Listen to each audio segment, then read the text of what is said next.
Тірі болсам, қазаққа қызмет етпей қоймаймын. Армысыздар. Тілі жоғалған ұлттың өзі де жоғалады деп Ахмет Байтұрсынұлы айтқандай, кез келген мемлекеттің басты тірегі ана тілі. Ол атадан балаға мирас болып қалып отыратын басты мұра. Бірақ қазіргі таңда қазақ тілін білмейтін қазақтардың саны артып, орысша сөйлейтін жастардың қарасы көбеюде. Бұл мәселе бойынша қала тұрғындарының ойлары қандай екен? Бірге білейік. Сізге бір сұрақ қойсақ бола ма? Тіл мәртебесі жөнінде сұхбат алып жүрген едік. Енді мынау қазіргі таңда жастардың көбі орысша сөйлеп, қазақ тілінің мәртебесі төмендеп жатыр. Сол қазақ тілінің мәртебесін көтеру үшін біз не істей аламыз? Қазақ тілін балабақшадан бастау керек. Балабақшадан қазақ тілі балабақшасы көп болу керек. Үйде ата-ана қазақ тілінде сөйлеу керек, және де қазақша кітап оқыса, адамдар бір-бірімен қазақ тілінде сөйлессе, қазақ тілі мен үшін өте қасиетті тіл, қазақ тілі құрып кетпесе екен деп уайымдаймын қатты. Иә, сол басқа не деуге болады?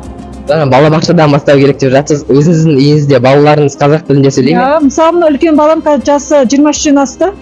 Одан кейінгі балам да 22-ге толды. Қазақ балабақшасына барып, қазақша өлеңдерді, ертегілерді оқып өсті. Жүректері қазақи, мысалы шетте жүрсе қазақша өлеңдер тыңдайды. Жауабыңызға рахмет, күніңіз сәтті өтсін. Қайырлы күн, сіздерге бір-екі сұрақ қойып жүрсек бола ма? Қазақ тілінің мәртебесі туралы сұхбат түсіріп жүрміз. Мәртебесі қазақ тілінде сөйлеу керек па, сол ма? Жалпы мынау қазіргі таңда жастардың көбі орысша сөйлеп, қазақ тілінің мәртебесі төмендеп, қазақ тілін білмейтін қазақтардың саны артып жатыр. Осы туралы сіздің ойыңыз қандай? Әрбір бүкіл тілді енді өзің әліңше барлық тілді білген ақ дұрыс. Өз тіліңді басқа тілді құрметте дейді ғой енді. Өз тілің енді өте жоғары, мысалы басқа тілді білген зиян емес, оны құрметтеу керек. Ешқандай ұлттың тілін нетуге болмайды. Маяға істетуге, сондай өз тілдері, әрбір ұлттың өз тілдері болу керек. Жауабыңызға рахмет.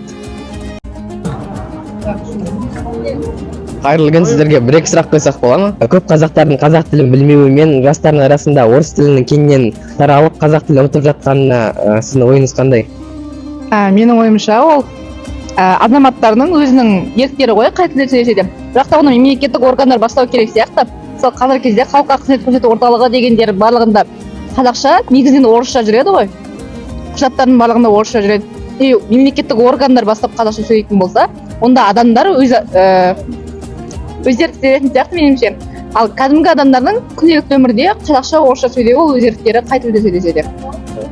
Өз еріктерінде деп жатсыз, өзіңіз күнделікті өмірде қай тілде сөйлейсіз? Қазақша. Жауабыңызға рахмет. Бәріне сәлем, біз қазақ тілінің мәртебесі жөнінде сұхбат алып жүрміз. Бір-екі сұрақ қойсақ бола ма сендерге? Иә, болады. Жалпы мынау жастардың көбі күнделікті өмірде орысша сөйлейді. Ал сендер қай тілде сөйлейсіңдер? Орысша. Мен қазақша сөйлеймін. Қазақша, орысша. Жалпы мынау орыс тілінде күнделікті өмірде орыс тілінде сөйлеу біздің қазақтың мәртебесіне бір қандай да бір өзінің кері әсерін тигізеді деп ойламайсыңдар ма?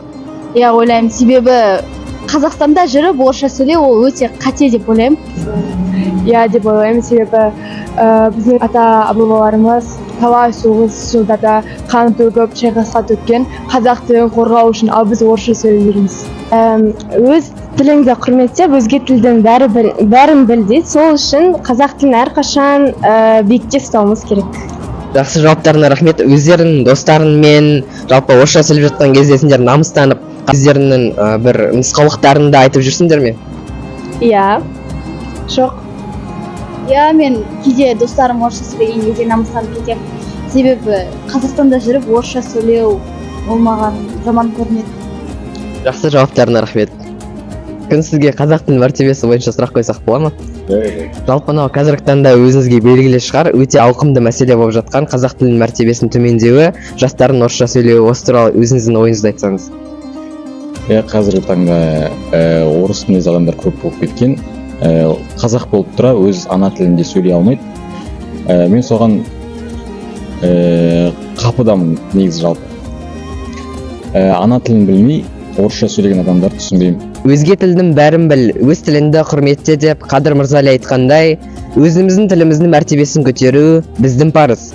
Құрметті көрермен, ана тілімізде сөйлеп, ана тіліміздің мәртебесін биікке көтерейік. Егер сіздерге осындай контент ұнаса және тағы да шыққанын қаласаңыз, пікірге жазып досыңызбен бөлісе кетіңіз.